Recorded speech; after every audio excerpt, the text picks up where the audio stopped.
Welcome, everyone, to Preparing for Legislative Session, presented by Arts Education in Maryland Schools. My name is Rachel McGreen. I'm the Executive Director at AEMS, and I will be your host for today. A few housekeeping items as we get started. The session is being recorded, and the first half of the session will be shared publicly along with the slide deck, and then we'll continue the recording in the second half as we get into discussion, but that will be kept for note-taking purposes. Patrick, we can go to the next slide, please. Our agenda for our time ahead on the next slide. After we get through this welcome, I'll share a little bit about AEMS. Then we'll do a bit of an overview of the legislature as a whole, the legislature's roles and its relationship to arts education. Then we'll talk specifically about AEMS's priorities. And then again, we'll open it up for discussion over the next 20 or so minutes. So who is AEMS? Patrick, we're 2 slides ahead now. AEMS is a 501c3 nonprofit organization. We have a small but mighty staff. You've heard me say Patrick is on the call, as well as Alyssa, supported by a board of directors and a wide web of collaborators. We at AEMS envision a public education system in Maryland that supports, cultivates, nurtures, and uplifts all students' creativity through a robust arts education experience so they can thrive in a healthy society. I imagine, and in fact, I know in many cases that everyone here today has some vested interest in the arts, whether you're an arts teacher or a parent living and breathing the impact every single day, or if you're a little bit more removed from the day-to-day. We do this work because we know just how transformative and central the arts are to our humanity as a whole, and to the development of young people as empathetic, joyous, confident, and community-minded people. So we do the work that we do so that every child has the opportunity to explore their world in a way that the arts uniquely provide. And the values that guide us in this work are community, creativity, growth, and racial equity. So to that end, we are committed to ensuring that all students in the state of Maryland have access to a high-quality arts education. And our unique approach and the way that we address this work is that we're really focused on strengthening the ecosystem, to the arts education ecosystem. There's so many people and organizations doing really impactful work, including many of you, in service of students and communities. And so we aim to connect the dots and help be the glue that leads to robust arts education for all of Maryland's public school students. So today we are focused primarily on the equip bucket of our strategies. We want to equip you all to be able to advocate for arts education during the upcoming legislative session. And we'll also be focused a bit on connecting when we move to the discussion portion to make sure that we can connect the dots between what is happening in your communities and the policy priorities and landscape that we're looking at. And then we have 3 main building blocks of our activities, and we're going to hit all of these today. Again, convening folks to share our resources to support our collective advocacy efforts to improve and increase arts education throughout Maryland. So first, to set the stage, I'm going to give a very brief high-level overview of the role of the legislature. A lot of this information is pulled from our inaugural Arts Advocacy 101 video that you can see on our YouTube channel that was presented by Shamoya Gardner. I highly recommend you go check this out, especially if what I'm saying today is of interest to you. You can listen to Shamoya's 101 to get a little bit more information and context around some of the big picture pieces that I've pulled out. So the legislature officially convenes on the 2nd Wednesday of January every year. So this year, that is January 14th, and then it's convened for 90 days. So the last day, which is known as Sine Die, will be April 13th this year. Even though the legislature is only convened officially for those 3 months, it really is year-round work. So our elected officials are engaged with constituents throughout the year, especially in the summer into the fall. Things get a little bit busier as legislators start thinking about pre-filing bills. So even before session starts, they can say what their ideas are and work them into bills and get them pre-filed so that they're ready to drop on the first day. And many legislators, most legislators have other jobs year-round because this is only 3 months, and the official responsibilities are only a quarter of the year. So what does the legislature do? The legislature has a constitutional obligation to pass a balanced budget. That includes allocating spending and generating revenue. They also have a constitutional obligation to establish and maintain a thorough and efficient system of free public schools. So passing a balanced budget and free public schools are constitutional obligations of the legislature. The legislature also sets broad policies and standards. They do this by introducing, discussing, and voting on bills, and that is oftentimes and largely informed by what's going on with their constituents. So our elected officials represent certain swaths of people, their constituents, and then they hear from their constituents what's going on, and then think through legislative ways to address that. And one other piece of the puzzle that is very important with the legislature is the Department of Legislative Services. So this is the body that that drafts the bills. They're the primary source for every bill that's introduced, the primary data source, and they provide fiscal and policy notes. So what the expected price tag is and what other related laws exist. So they're providing all of this information to the legislators to then vote on. Notably, some things that is outside of the purview, and we'll get to whose purview it is, of the legislature is requiring specific curriculum or standards in LEAs. That is outside of the role of the legislature, and then also requiring specific staffing, scheduling, supplies, and facilities. They can support some of these things through specific funding, and we'll hit on a few of those later, but those are not things that they're necessarily requiring. They're focusing on broad policies and standards.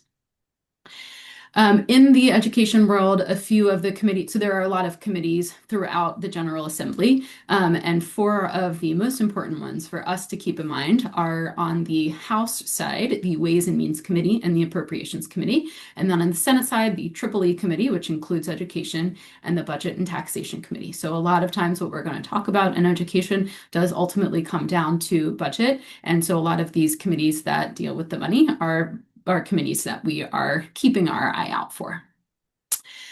So we can't talk about the legislature without talking about the governor as well. So the legislative and executive branches have a lot of interplay there. So among the roles of the governor are to introduce the annual budget. So that is expected to be published in January 21st this year. So the governor will propose a budget, and then that is worked on throughout legislative session to, again, fulfill the legislature's constitutional responsibility to pass a balanced budget. The governor can also have bills introduced via the leadership in the legislature. And then once the bills have gone all the way through the legislative process, then they are given to the governor to either approve or veto, or in some cases, abstain. So the governor plays an important role in all of this as well.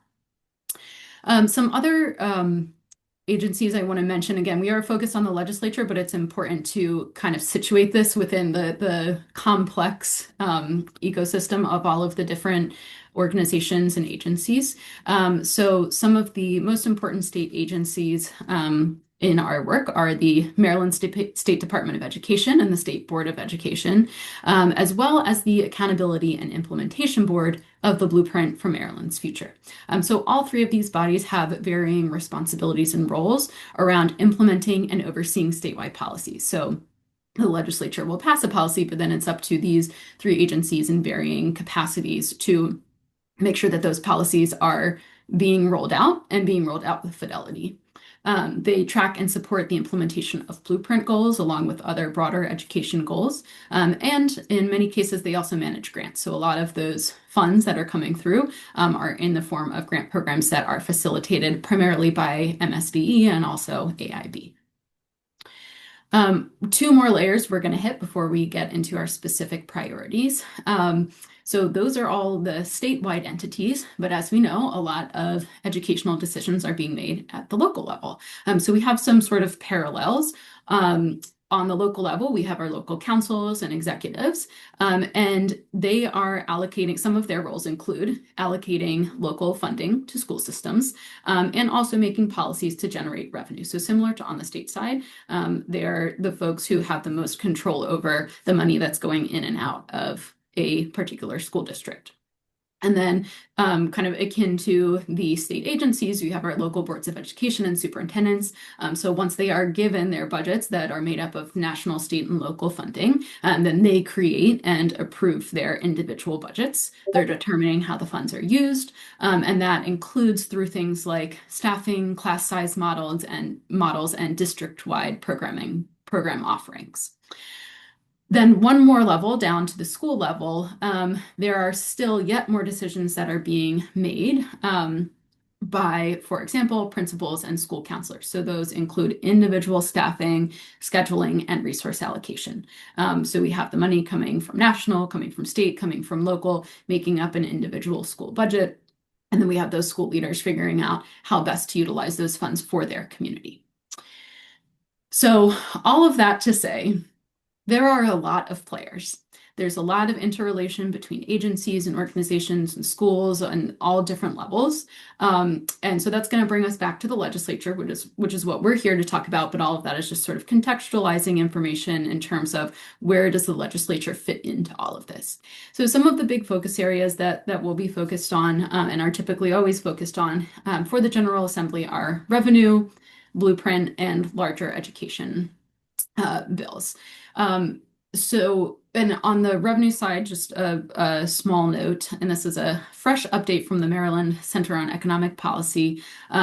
Last year, there was a big focus on the budget because we started the year with a projection of a multi-billion-dollar deficit.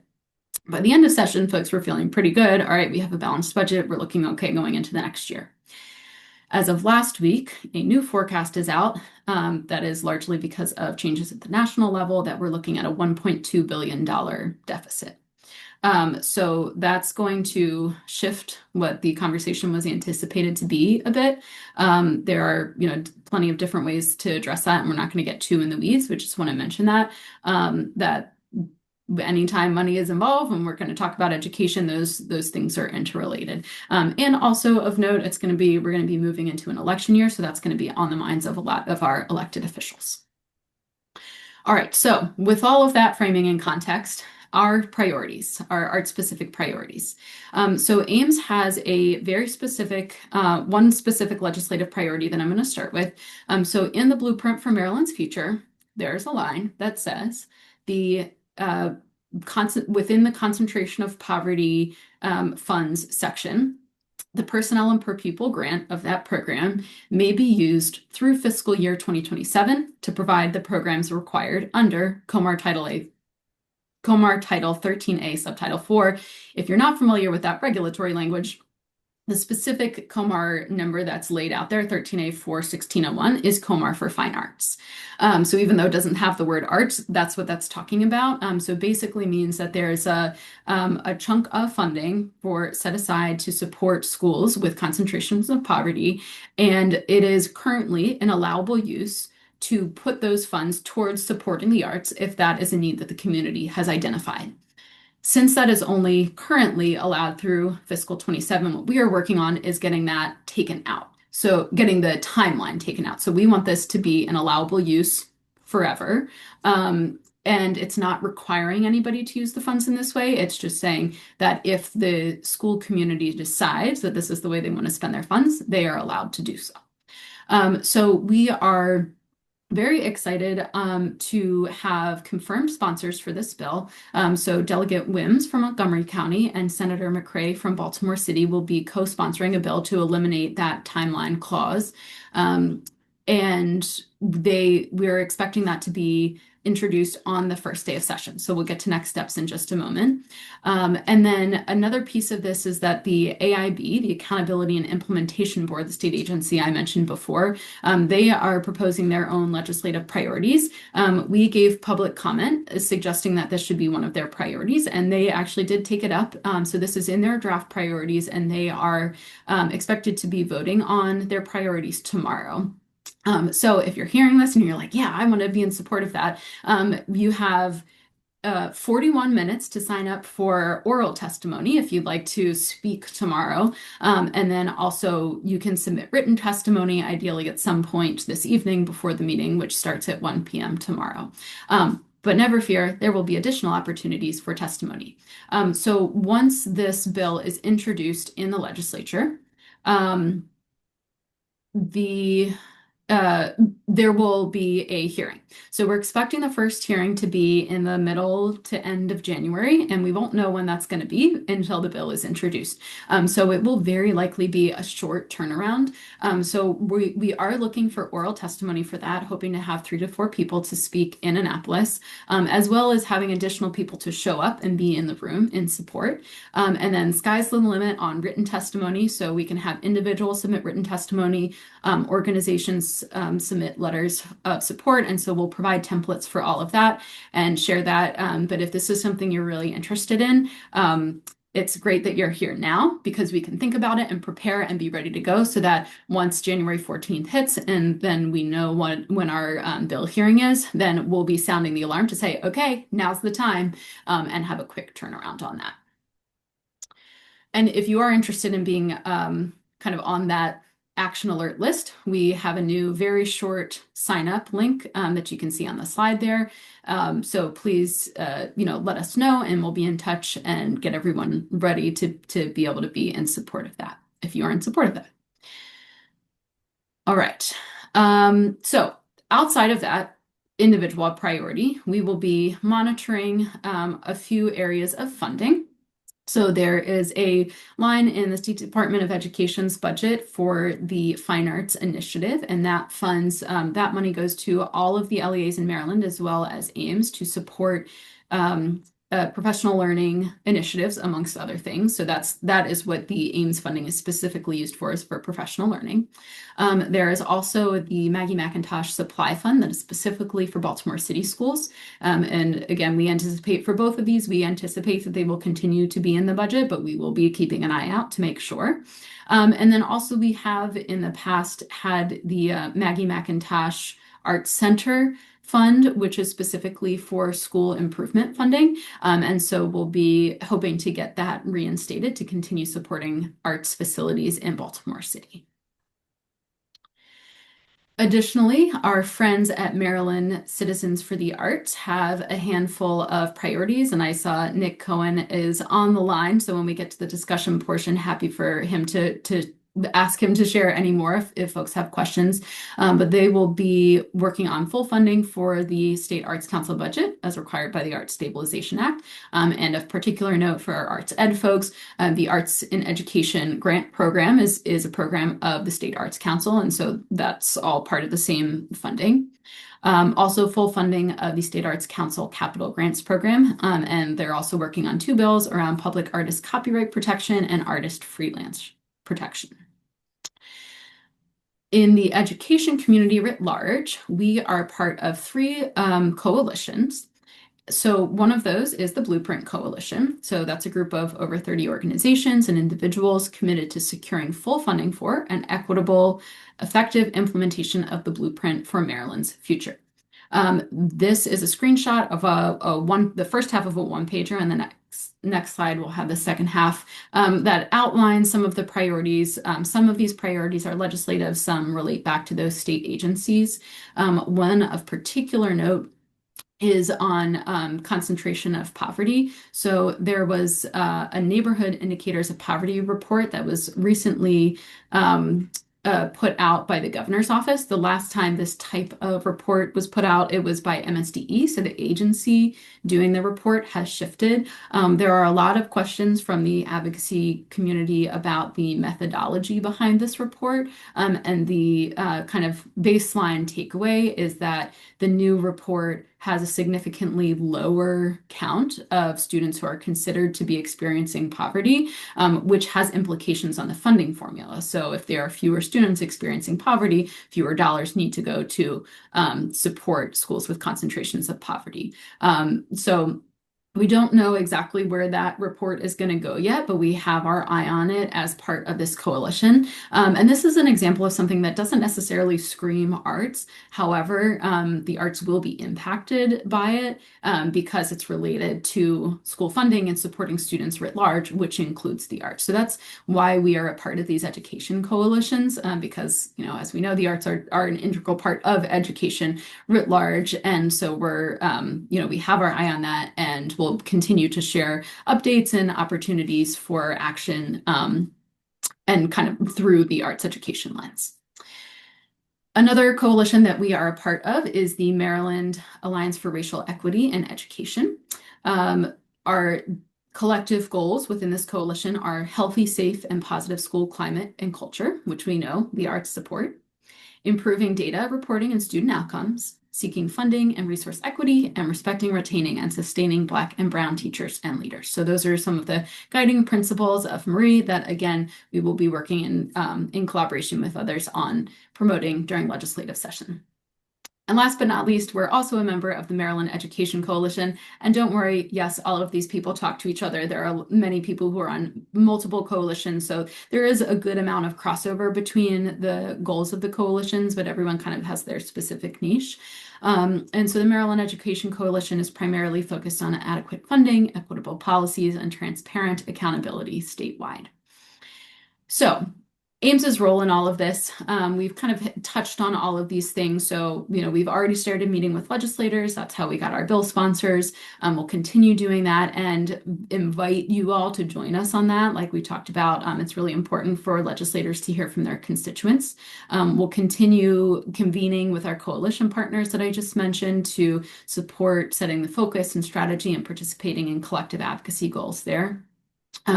We have and will create more testimony templates. So if this is something you're interested in but don't quite know where to start, we'll give you that template that you can add your own personal experience to. And then we also do provide testimony ourselves when appropriate.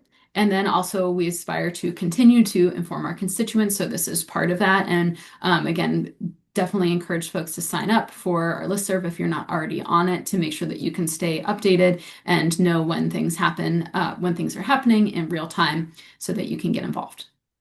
And so finally, get involved. If you don't already know who your representatives are, there's a handy dandy tool on the Maryland General Assembly website, and there's a QR code right there for that. So you can find out who your representatives are. Meet with your legislator. If you just literally send them an email and say, hey, I'd like to meet, you might get a meeting. It would be good to have some more substance behind it. But legislators are always interested in hearing from their constituents. Again, we've mentioned sharing written and/or oral testimony, and stay tuned and be ready to go to share your voice. So with that, we're going to start transitioning to our discussion portion of our time together. I first want to say thank you very much to everybody who is here today, to everyone who's listening after the fact, and for being a part of our strong arts education community in Maryland.